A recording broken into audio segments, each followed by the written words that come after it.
गावाचं नाव नाही माहिती, पण त्या जिल्हाध्यक्ष ताई होत्या आशाताई, त्यांच्या घरी 3-4 दिवसाचा मुक्काम होता.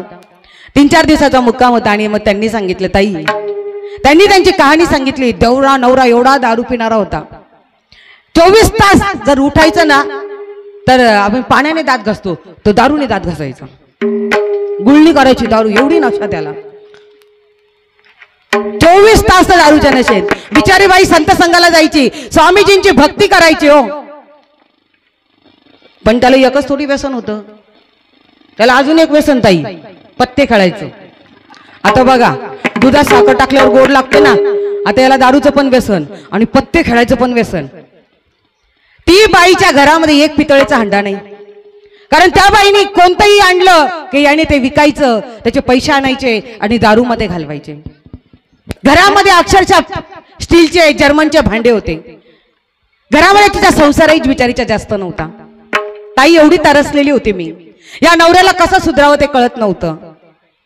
याला किती वेळेस म्हटलं की स्वामींकडे जाऊ, नाणीला जाऊ, व्यसनमुक्ती करतात माऊली, महिन्यातून एकदा व्यसनमुक्तीचा कार्यक्रम असतो, आपण त्याला जाऊ, पण हा कधीही जात नाही. अर्ध्या रस्त्यावरून हा पळून आलेला आहे, गाडी केलेली पण हा काही तिथपर्यंत पोहोचला नाही.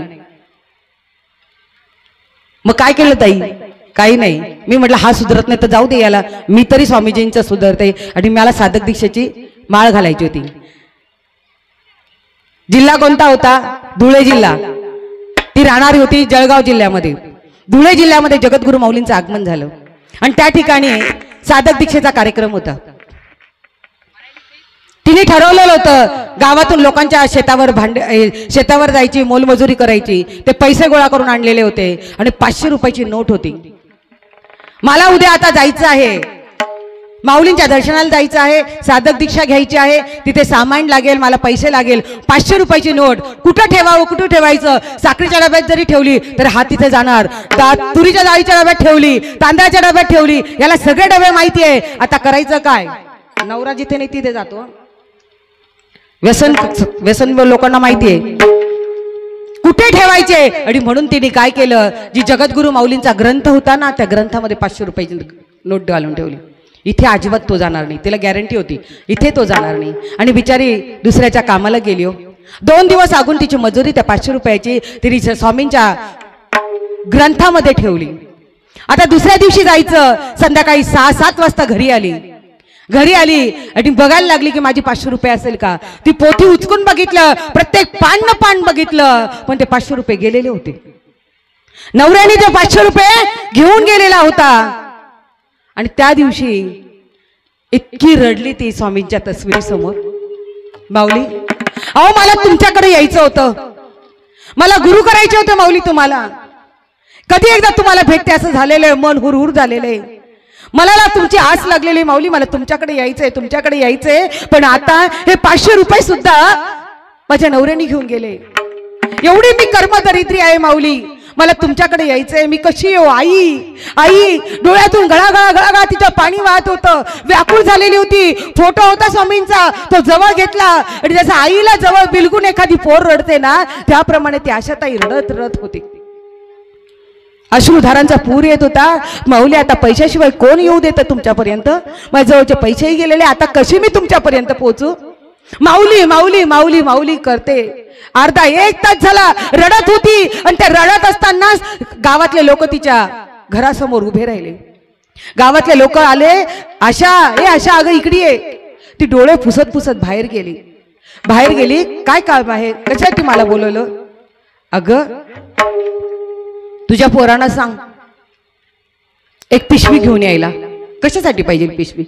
अगं 5-5:30 वाजता तुझ्या नवऱ्याने जो गावातला पार असतो ना, झाड असं पार ठेवता ना तुम्ही, त्याच्यावर बसताना सगळेजण, तिथे पत्त्याचा डाव लावलेला होता. 500 रुपये त्याने पत्त्याच्या डावावर लावले, पण त्या 500 रुपयाचे 1000 झाले. त्यांनी ते 1000 लावले, त्याचे 4000 झाले, 4000चे 8000 झाले, 8000चे 12000 झाले, 12000चे 15000 झाले, 15000चे 20000 झाले. 20000 रुपये तुझा नवरा जिंकलेला आहे. तो तिकडे त्या याच्यामध्ये दारूमध्ये खर्च करून टाकेल. तुझ्या पोरांना सांग तेवढे पैसे तरी घेऊन ये. तिने पोरांना पाठवलं, सगळे गोळा केले ते पारावरचे पैसे पोरांनी घरी आणले असा टॉवेल घेतला, त्या टॉवेलवर ती सगळी पिशवी उलटी केली आणि भाविकांनो सत्य आहे, त्या ढिगाऱ्यामधून तिने फक्त आणि फक्त 500 रुपयाची नोट काढली, ती स्वामींच्या जवळ ठेवली. हजारो रुपये समोर पडलेले होते, पण वासना झाली नाही की 20,000 रुपये माझे आहे. त्याच्यातली फक्त 500 रुपयाची नोट काढली, तीच माझी आहे. त्या 500 रुपयाच्या रोटेवर हा 20,000 रुपये कसा जिंकला मला माहिती नाही. गावातल्या सगळ्या लोकांना बोलवलं, कोणी कोणी पैसे लावले ना त्या सगळ्यांनी पैसे घेऊन जा.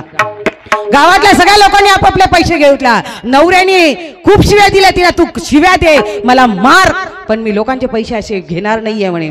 500 रुपयाची ती नोट काढली, स्वामींजवळ ठेवली. स्वामीजी तिला खूप आनंद झाला, आता मला स्वामींकडे जायला मिळेल. खूप आनंद झाला. माऊली तुम्ही माझी हाक ऐकली, तुम्ही माझ्या पावले आणि मला अक्षरशः माझे 500 रुपये मिळवून दिले.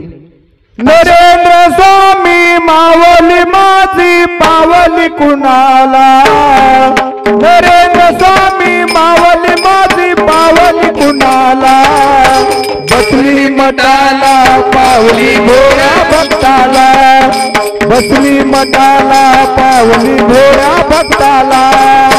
नरेंद्र स्वामी माऊली माझी पावली कुणाला, नरेंद्र स्वामी माऊली माझी पावली कुणाला, बसली मठाला पावली भोळ्या भक्ताला, बसली मठाला पावली भोळ्या भक्ताला. हाती धर्मादंड घेऊन कपाळी अष्टगंध लावून, हाती धर्मादंड घेऊन कपाळी अष्टगंध लावून, हाती धर्मादंड घेऊन कपाळी अष्टगंध लावून, हाती धर्मादंड घेऊन कपाळी अष्टगंध लावून. रूप तुझे श्रीरामाचे आहेत बलवान, रूप तुझे श्रीरामाचे आहेत बलवान, बसली मठाला पावली भोळ्या भक्ताला, बसली मठाला पावली भोळ्या भक्ताला. नरेंद्र स्वामी माऊली माझी पावली कुणाला, नरेंद्र स्वामी माऊली माझी पावली कुणाला, बसली मठाला पावली भोळ्या भक्ताला, बसली मठाला पावली भोळ्या भक्ताला. भोळा भाव असतो ना त्याला पावणारी आपली जगद्गुरु माऊली आहे. तिला काही लागत नाही, तुमचा पैसा अडका लागत नाहीये, तुमचं काही लागत नाही, फक्त अंतःकरणापासून ना हा भोळा भाव लागतोय. आणि पावणारी आपली जगद्गुरु माऊली आहे. 20,000 रुपये समोर होते, 500 रुपयाची नोट फक्त तिने ठेवली आणि आनंदाने झोपली. ती पण जवळ ठेवली, कारण ही पण घेऊन रात्रीतून जाईल काय सांगता येत नाही त्या नवऱ्याचं, आणि म्हणून तिने ती जवळ ठेवली. रात्रीची झोपली भाविकांनो. पण रात्रीतून असा काही चमत्कार घडला. काय चमत्कार घडला असेल? ज्या नवऱ्याने ते 500 रुपये घेतले आणि ते डाव लावला, त्याच्यावर 20,000 रुपये कसे आले, तो विचार करायला लागला, हा देव काहीतरी लईच वेगळा दिसतोय. अरे 500 रुपये लावले, 20,000 रुपये आले, हे त्याच्या दर्शनाला तरी जावं की नाही. सकाळी 4 वाजताच्या आत तो उठला, आंघोळ केली आणि बायकोला म्हटला, अगं आशा मी तुझ्या बरोबर येऊ का? ती बोलली, का नको, याचीच वाट मी बघत होते. वाट बघत होते की नाही, याचीच वाट बघत होते की कधी माझा नवरा माझ्या बरोबर येईल. मी येऊ ना तुझ्या बरोबर. हा तिलाही आनंद झाला. दोघांनी तयारी केली. सकाळी 7 वाजता घरातून निघाले आणि ज्या वेळेस धुळ्याला पोहोचले, असाच खचाखच मंडप भरलेला होता. माऊलींनी साधक दिशा सांगत होते, हातामध्ये माईक होता. भाविकांनो ती समोरून आली, मलाही समोरून दिसतंय. ज्यावेळेस ते दोघंही समोरून आले, पुरुषांच्या रांगेमध्ये तो पुरुष गेला आणि ताई ह्या रांगेत येऊन बसायला लागल्या. त्यावेळेस जगद्गुरु माऊलीने सांगितलं, ए ताई तू चॉकलेटी साडी नेसलेली ताई तुझ्या नवऱ्याला, तू ये पुढे, ये जरा ये. चॉकलेटी साडी नेसलेली त्या ताईला हाका मारलं, पुढे आणलं, इथे बसवलं आणि अख्ख्या स्वामींनी सगळ्यांना सांगितलं, अरे या देवाला काय करावं लागतं माहितीये का? या माझ्या लेकीसाठी मला पारावर जावं लागलं आणि मला याला जिंकून द्यावं लागलं. ही स्वामीजीने स्वतः साक्ष पटवून दिली. अरे कोणी जिंकून दिलं? तो देव तिथे आलाय की नाही. त्या देवाला माहितीये की याचे कान पकडल्याशिवाय इथपर्यंत येणार नाहीये. आणि एवढी काय ओळख पटल्यानंतर याच्या अंगात हातात बाहेर थरथर कापलं झालं की माझ्या भगवंताने काय केलं. कुठे देव आहे? अरे देव देवळात नाही, देवळावळात नाहीये. देव संत रूपी झाला, भूमी वरी जगतारण्याला. खरंच आहे, तो आपल्यासाठी नित्य अवतारात जगद्गुरु माऊलींच्या रूपामध्ये प्रगट झालेला आहे. ओळखा त्याला. कारण माऊली म्हणतात आता 5 आणि 7 वर्ष राहिलेली आहेत की नाही. एवढं मोठं कार्य करायचं आहे आपल्याला. आपल्या दत्त महाराजांचं मंदिर सुरू आहे तिकडे. माऊलींचं काय इच्छा आहे की जसं गोव्याचं मंदिर आहे ते मंदिर आता मोठं होत आहे. आपलं लड्डू गोपालचं मंदिर मुंबईला होत आहे, तसं सुमोरगावांच्या पीठावर सुद्धा आपल्या दत्त महाराजांचं मंदिर आहे. त्याचं पण आपल्याला काय करायचंय, विकास करायचा आहे, ते सुंदर करायचं आहे. मग त्याच्यासाठी तन मन धनाने आपण सगळ्यांनी एक व्हायचं आहे. खरंच सांगते, आपण एक वीट का होईना त्या दत्त मंदिराला देण्याचा संकल्प आपण इथे सगळ्या बसलेल्या भाविकांना मी विनंती करते की आपण एक वीट तरी त्या दत्त महाराजांच्या मंदिराला द्यावी, ही माझी इच्छा आहे. पण आपण ज्या वेळेस हे यजमानपद घेऊन जातो ना भाविकांनो, घेऊन जा, सगळ्यांनी घेऊन जा. माऊली असे सगुण रूपात येणार आहे का आपल्याकडे? नाही येणार आहे.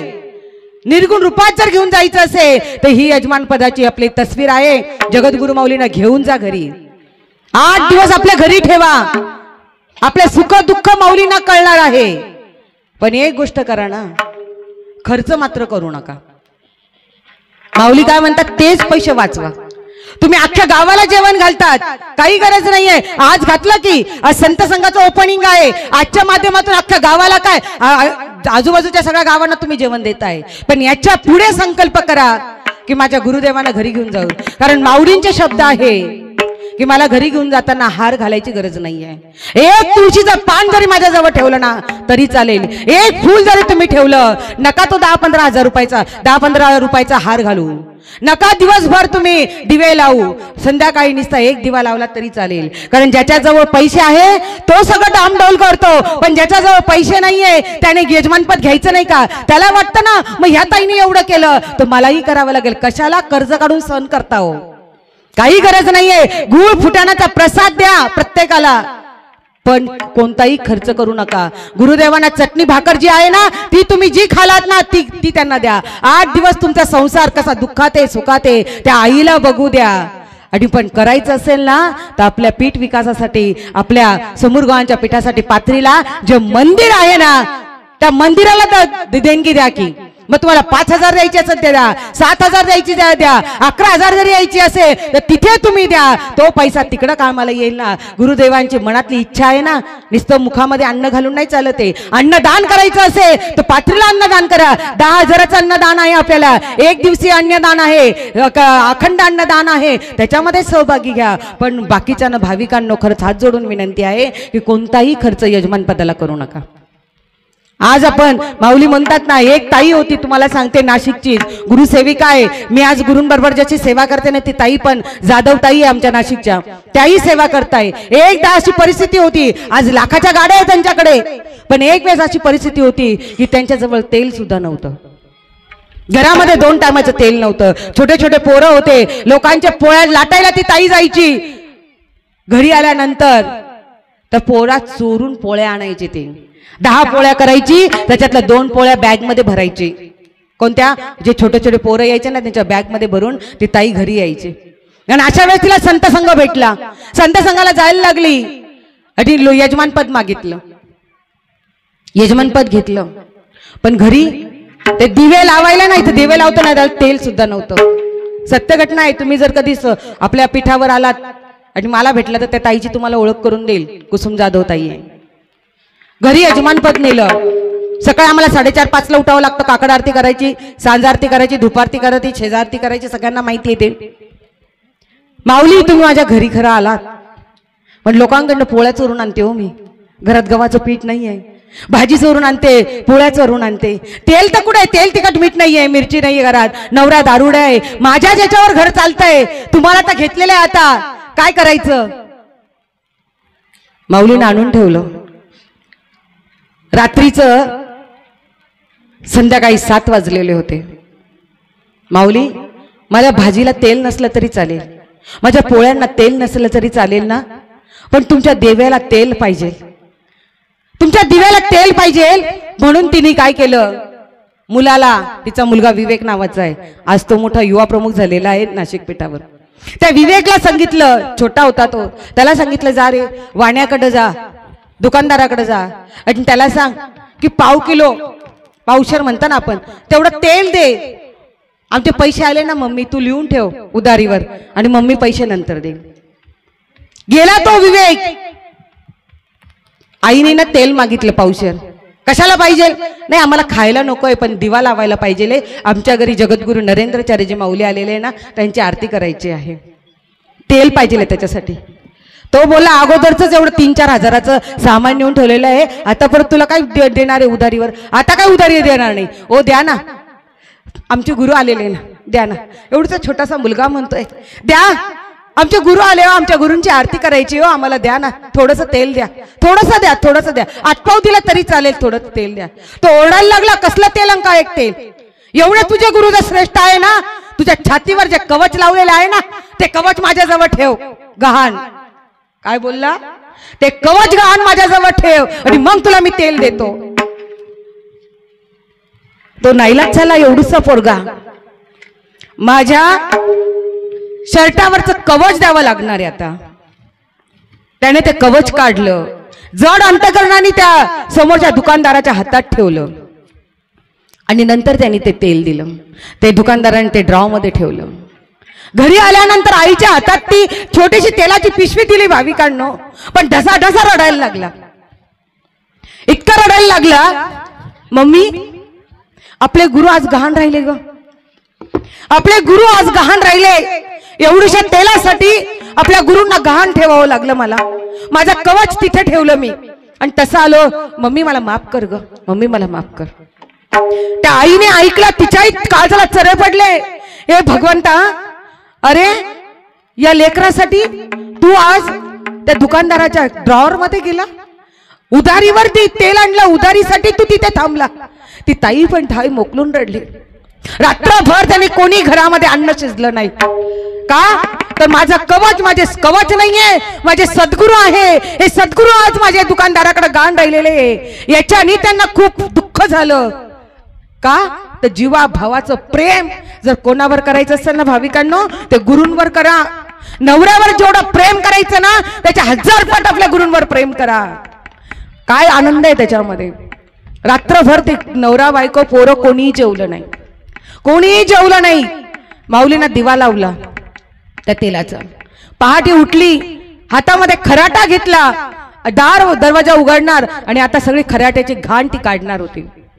घाण काढणार, दरवाजा उघडल्या बरोबर तिला आश्चर्याचा धक्का बसला.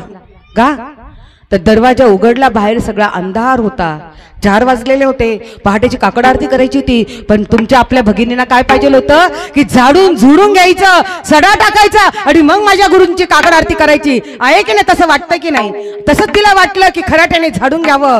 दरवाजा उघडला आणि धस्स झालं, कारण तिच्या दरवाजामध्ये 15 लिटरचा तेलाचा डब्बा सील पॅक तिच्या दरवाजामध्ये होता. हो, रात्री पावशर तेलासाठी आज भीक मागितली तिने. गुरूंना गहाण ठेवावं लागलं आणि तिच्याच दरवाजामध्ये तो तेलाचा 15 लिटरचा डब्बा सील पॅक रात्रभर कोणी आणून ठेवला?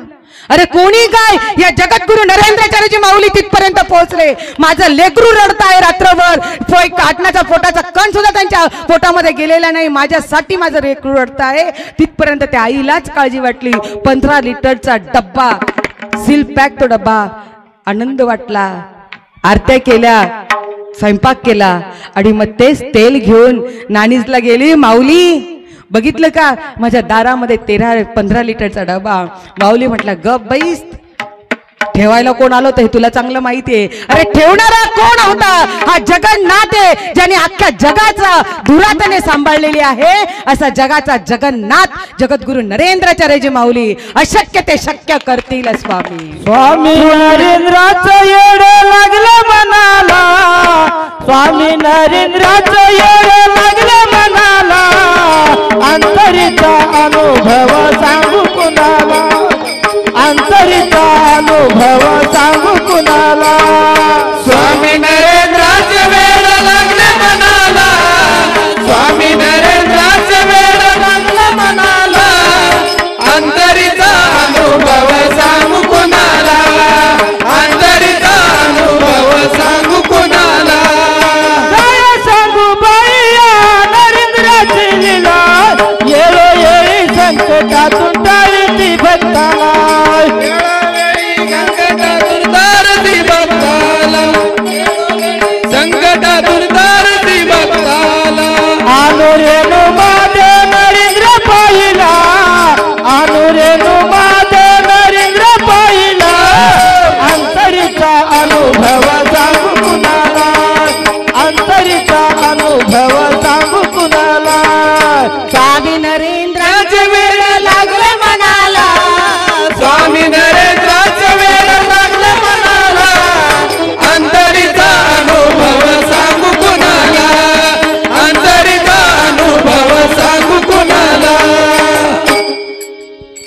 वेड लागायला पाहिजे.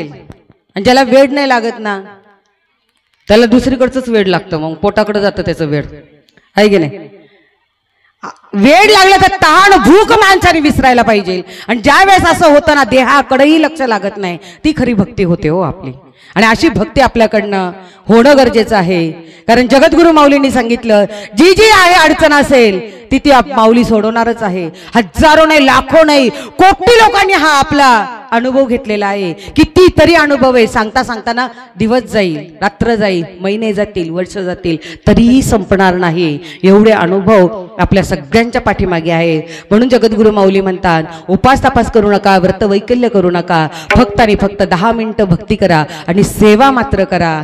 जसं एका नाण्याला 2 बाजू असतात, एका बाजूने 10 रुपये ठोकलेला आहे, एका बाजूने जर गुळगुळीत असेल तर त्या 10 रुपयाचं चॉकलेट दुकानदार देणार नाही. तो बघेल इकडनं ठोकलेलं इकडनं गुळगुळीत आहे, ते खोटं नाणं म्हणेल. म्हणूनच इथे बसलेल्या सगळ्या माझ्या गुरुबंधू आणि गुरु भगिनीला सांगायचं आहे सेवा करा आणि साधना करा. कारण हे चलनी नाणं या परमार्थामध्ये कधी चालेल. नुसते 11 माळीचा जप करायचा आणि घरात बसायचं एखाद्या वाचून चालणार नाही. त्यासाठी आपले जगद्गुरु माऊली जसे तुम्ही जगात दुसऱ्याला जगवण्यासाठी प्रचार प्रसार करतात, ते प्रत्येकाच्या दरवाजापर्यंत पोहोचताय, प्रत्येकाचे दुःख जाणून घेत आहे, तशीच आपल्याला सेवा करायची. प्रत्येकाच्या गावोगावी जायचंय. अनेक माधुगिरीची सेवा आहे, संजीवनीची सेवा आहे, धर्मक्षेत्राची सेवा आहे, अन्नदानाची सेवा आहे, पीठ विकास निधीची सेवा आहे, सगळ्या सेवा आहे, अँब्युलन्सची सेवा आहे. अशा अँब्युलन्स आपल्याला प्रत्येक मार्गावर आपल्याला दिसत आहे. त्याची जात बघितली नाही, त्याचा धर्म बघितला जात नाहीये, फक्त बघितलं जातं की तो मानव आहे, त्याचा जीव वाचवायला पाहिजे. आणि म्हणून आपल्या अँब्युलन्सचं कार्य एवढं सुंदर आहे.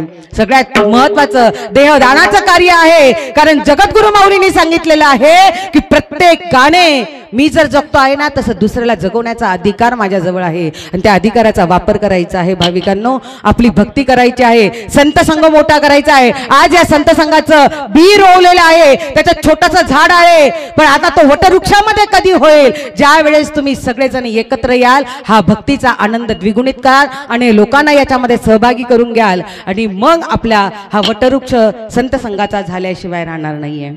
आता आपल्याला सगळ्यांनाच प्रसादाची लागलेली भूक आहे, ती प्रसाद घ्यायचा आपल्याला सगळ्यांना आहे की नाही. कोणाला नाही घ्यायचं त्याने हात वरती करा.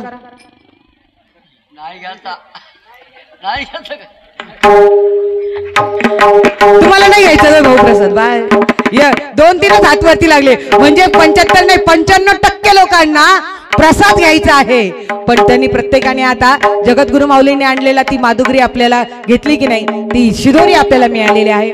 आता पोटामध्ये पण कावळे कोकताय, त्या कावळ्यांना पण शांत नाही केलं, त्यांना जर घास नाही टाकला तर ते आपल्याला टोचे टोचे मारून मारून आपल्याला रक्तबंबाळ करतील की नाही. आणि म्हणून त्यांना पण खायला घालायचं आहे, त्यांच्या मुखामध्ये पण अन्न घालायचं आहे. भाविकांनो मी थांबणार आहे आता, पण जाता जाता एकच सांगते, 2च मिनिटं तुमचे घेते, जास्त वेळ तुमचा घेत नाहीये.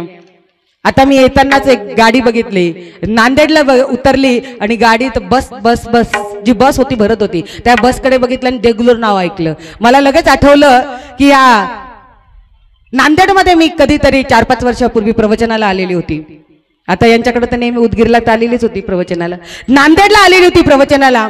आमचे संत संघाचे ते प्रवचनकार भाऊ होते, त्यांच्याकडे संत संघाचं ओपनिंग झालं. कोणतं गाव होतं ते मला खरंच माहिती नाही, पण त्यांनी मला देगलूरला आणून पोहोचवलं होतं.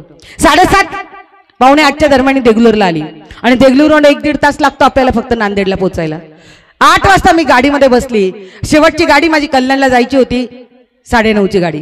9:30ची गाडी आता बघणार आणि बसणार मी त्याच्यामध्ये. ह्या उद्देशाने मी 8च्या गाडीत बसली आणि विचार करत होते आता काय अर्धा-1 तासात जाईल, 9:30ची मला गाडी 100% भेटेल. पण माझं काहीतरी तकदीरच काय होतं काय माहिती नाहीये. पण मला माऊलींनी माझी परीक्षा माऊली घेत होती, काय सांगता येत नाही, सेवा करूनही घेत होते. थोडी गाडी पुढे गेली आणि असा धमकान आवाज झाला, त्या गाडीचं टायरच फाटून गेलो. गाडी ती अर्धा तास तिथंच थांबली. नांदेड येऊस्तोवर 10 वाजले. तिकीट काढायला गेली, आता कोणती गाडी आहे, 9:30ची गाडी ताई आत्ताच गेली हो, 5 झाली, लेट होती पण इतक्यात गेली. आता कोणती गाडी म्हणे 12:30ला गाडी आहे तुम्हाला, आता मध्ये गाडी नाहीये. विचार केला 11 वाजताची जेवलेली होती, पोटात भूक लागलेली होती. तुमच्या जसे पोटात कावळे कोकतात ना, माझ्या पण कोकत होते. मला भूक लागली होती. 9:30 10 झालेले होते. आता भूक लागलेली, म्हटलं वडापाव खावा, भजी खावा, काहीतरी पाणी पिण्यापुरतं. म्हणून सगळ्या दुकानात गेले. कुठेही मला काही मिळालं नाही. रात्रीचे 10 वाजले होते, दुकानं बंद झालेले होते. एकच माणूस तेवढा दुकान बंद करायच्या मार्गात होता. त्याला म्हटलं बाबा 10 रुपयाचे भजे तरी दे. त्याने थोडासा चुरा मला दिला. तो 10 रुपयाचा ताई चुरा घेतला, भज्याचा चुरा घेतला. आणि आता तो म्हटलं एका ठिकाणी बसावं, तो चुरा खावा आणि पाणी प्यावं आणि मग जीव शांत करावा असं वाटलं. आणि मी बसणार तितक्यात एक ताई आणि एक मुलगा, दोन बहीण भाऊ माझ्या जवळ येऊन उभे राहिले. माझ्याकडे बघितलं. ताई श्री गुरुदेव, श्री गुरुदेव. ताई तुम्ही प्रवचनकार? म्हटलं हो. तुम्हाला आम्ही संत संघात बघतो. म्हटलं हो, मी संत संघात पण प्रवचन करते. इतकी ती वाईट ताई बोलत होती पण तिचं बोलण्याकडे, तिच्या बोलण्याकडे लक्षच नाहीये. आताही काही काहींचं बोलण्याकडे माझ्याकडे लक्षच नाहीये. पोटातले कावळे ओरडताचे. माझंही तसंच झालं. त्या ताईकडे माझं लक्ष नव्हतं. मला भूक लागलेली होती आणि मला काहीतरी खायचं होतं. तिला म्हटलं बाई तू थांब ग जरा, आपण नंतर बोलू. असं कर, हे भज्याचं 2-3 भजे तू पण खा, मी पण खाते, पाणी पिऊया. म्हणून मी ते पुडा काढला. तेलकट पुडा झालेला होता. पण ती ताईने सांगितलं ताई तुम्ही ते भजे खाऊ नका, लय तेलकट झालेले, तुमचा घसा खराब होईल. थांबा, मी नांदेडमध्ये राहते. मला माझ्या बहीण आणि भावा 11:30ची गाडी आहे. आम्ही जेवण करून घरातून निघणार होतो. परंतु भाऊ म्हटला की आपण डबा घेऊन या. डबा घेतला भाविकांनो. त्याला 2 चपात्या, मला 2 चपात्या. ती साधक दीक्षेची माळ गळ्यात होती तिच्या. पण तिने डबा भरताना 4-5 चपात्या जास्त घेतल्या, 2-3 चपात्या जास्त घेतल्या. भात घेताना भात जास्त घेतला, भाजी घेताना भाजी जास्त घेतली. का घेत होती माहिती नव्हतं, पण डबा मात्र ती घेत होती जास्त. आणि मला बघितल्यानंतर मी भुकेलेली आहे हे तिला कळाल्यानंतर ती बोलते ताई ज्यावेळेस माझ्या मनामध्ये आलं की जास्त डबा घ्यावा, तेव्हा माझं मन नाही बोललं. माझ्या अंतरंगामध्ये बसलेल्या सद्गुरूंनी मला सांगितलं की माझी लेक येत आहे, तुला ती स्टेशनला भेटणार आहे, तिला भूक लागलेली आहे, तिच्यासाठी तू डबा जास्त घे. तिने ताट घेतलं, 2 चपात्या दिल्या, भाजी दिली, वरण दिला, भात दिला, लोणचं दिलं, पापड दिलं. 11 वाजता ती डिश माझ्या हातात आली आणि त्याच्यातला एक घास ज्यावेळेस मी मुखात टाकला, माझ्या डोळ्यातून घळाघळा घळाघळा पाणी वाहिलं. अरे देवा परमात्मा, अरे मी काय करते, फक्त तुझी सेवा करते, पण पोटाला लागलेली भूक तुला कळते आहे, जी सख्या आईलाही कळत नाही, ती भूक माझ्या गुरुदेवांना कळाली. अशीच भूक भाविकांनो तुमच्या आमच्यासारख्या इथं बसलेल्या सगळ्यांना ही सुखाची भूक लागलेली आहे. ही सुखाची भूक 100% नाही, 201% आपली जगद्गुरु नरेंद्राचार्यजी महाराज ही भूक शमवणार आहे. आणि पोटाची ती भूक समोलीच आहे. मला आनंद झाला. 12:30 वाजता मी घरी गेली. सांगायचं तात्पर्य, जळी स्थळी काष्टी पाषाणी जर कोणता देव आपल्या पाठीमागे उभा राहत असेल तर जगद्गुरु नरेंद्राचार्यजी माऊली उभे राहतात. म्हणूनच त्यांच्या संत संघाला आपण सगळ्यांनी तन मन धन अर्पण करायचं. आणि या ठिकाणी झालेली संपूर्ण सेवा मी जगद्गुरु माऊलींच्या चरणाजवळ अर्पण करते आहे. आणि या ठिकाणी थांबते आहे. पण थांबत्यापूर्वी यांनी खूप छान छान अभंग घेतले. यांचं जरा डोळ्या टाळ्याने स्वागत करा. खूप छान अभंग बोलले. मलाही तुम्ही अतिशय सुंदर साथ दिलेली आहे. पण आता मलाही वाटतं ना मी एखादा भजन घ्यावं. घेऊ की नाही ताई बरी? सगळ्यांनी उठायचं आहे, नाचायचं आहे आणि शेवटचं भजन आपण आता घेणार आहोत. ते वाजत नाहीये का ढोलकी? ढोलकी वाजत नाही. बाबा छान वाजवत आहे. पाकवाज आहे. रात्रंदीन देव तुमची मूर्ती ध्यानात, रात्रंदीन देव तुमची मूर्ती ध्यानात, त्यांचा लागे नांत, त्यांचा लागे नांत.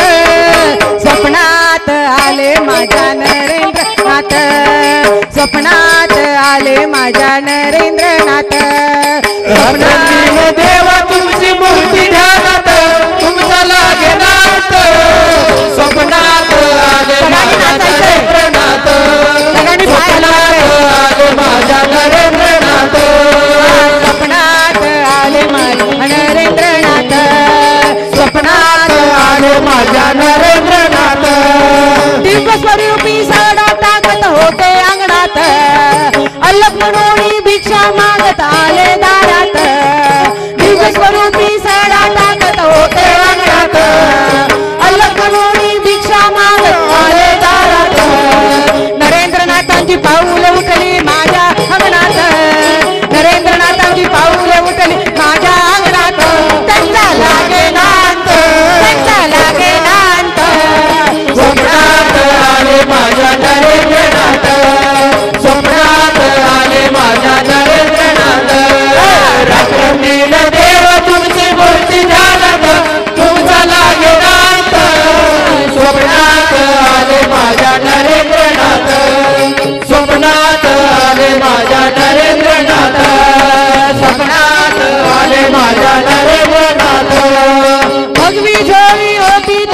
डाव्या बगलेत रुद्राक्षांच्या माळा होता त्यांच्या गळ्यात भगवी डोळी होती त्यांच्या डाव्या बगलेत रुद्राक्षांच्या माळा होत्या त्यांच्या गळ्यात पुण्या वाटेने गेले माझे नरेंद्रनाथ पुण्या वाटेने गेले माझे नरेंद्रनाथ त्यांचा लागे नांत त्यांचा लागे नांत स्वप्नात आले माझ्या नरेंद्रनाथ स्वप्नात आले माझ्या नरेंद्रनाथ स्वप्नात आले माझ्या नरेंद्रनाथ रात्रंदिन देवा तुमची मूर्ती ध्यानात तुमचा लागे नाथ स्वप्नात आले माझ्या नरेंद्रनाथ स्वप्नात आले माझ्या नरेंद्रनाथ स्वप्नात आले माझ्या नरेंद्रनाथ श्वानांची फौज होती त्यांच्या सोबत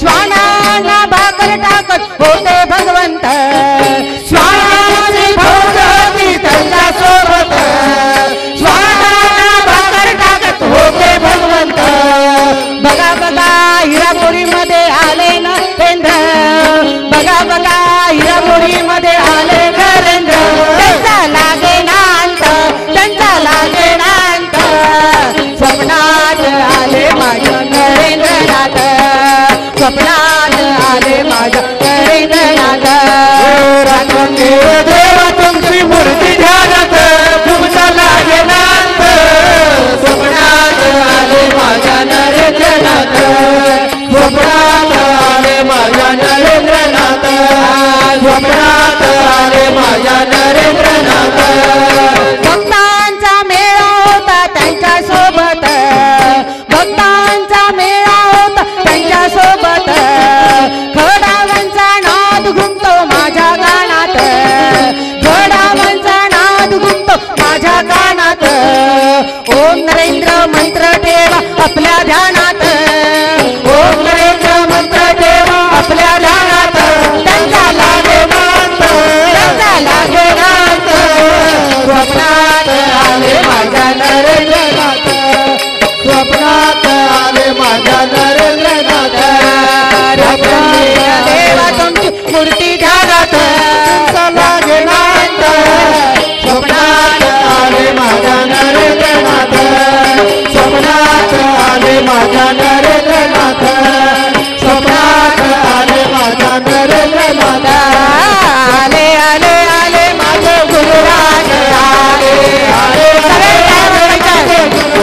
वरती हात करायचा आले आले आले माझे गुरुराज आले आले आले आले माझे गुरुराज आले आले आले आले माझे गुरुराज आले माझे गुरुदेव आले माझे गुरुदेव आले माझे गुरुदेव आले माझे गुरुदेव आले माझे सद्गुरु आले माझे सद्गुरु आले सद्गुरु आले माझे सद्गुरु आले आले आले आले माझे गुरुराज आले आले आले आले माझे गुरुराज आले आले आले आले माझे गुरुराज आले आले आले आले माझे गुरुराज आले माझे सद्गुरु आले माझे सद्गुरु आले माझे परब्रह्म आले माझे परब्रह्म आले सद्गुरु आले माझे सद्गुरु आले माझे परब्रह्म आले माझे परब्रह्म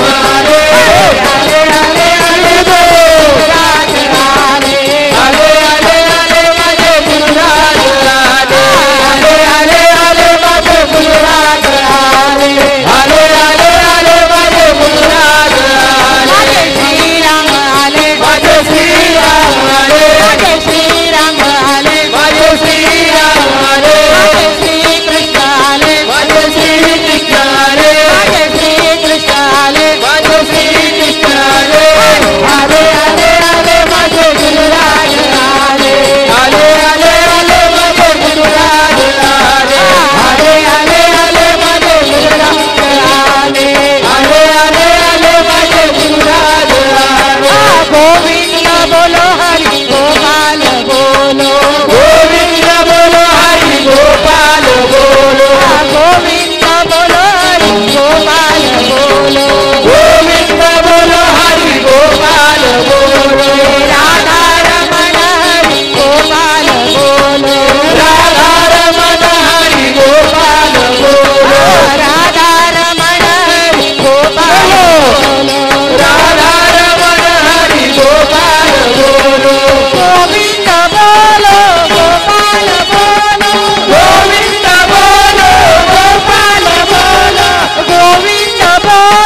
परमपूज्य काणेपणात महाराज की जय जगद्गुरु रामानंदाचार्य नरेंद्राचार्य महाराज की जय समर्थ सद्गुरु काळसिद्धेश्वर महाराज की जय संत शिरोमणी गजानन महाराज की जय आद्य जगद्गुरु रामानंदाचार्य महाराज की जय सियावल्लभ रामचंद्र की जय अवधूत चिंतन श्री गुरुदेव दत्त पवन सुत हनुमान की जय श्री गुरुदेव सर्व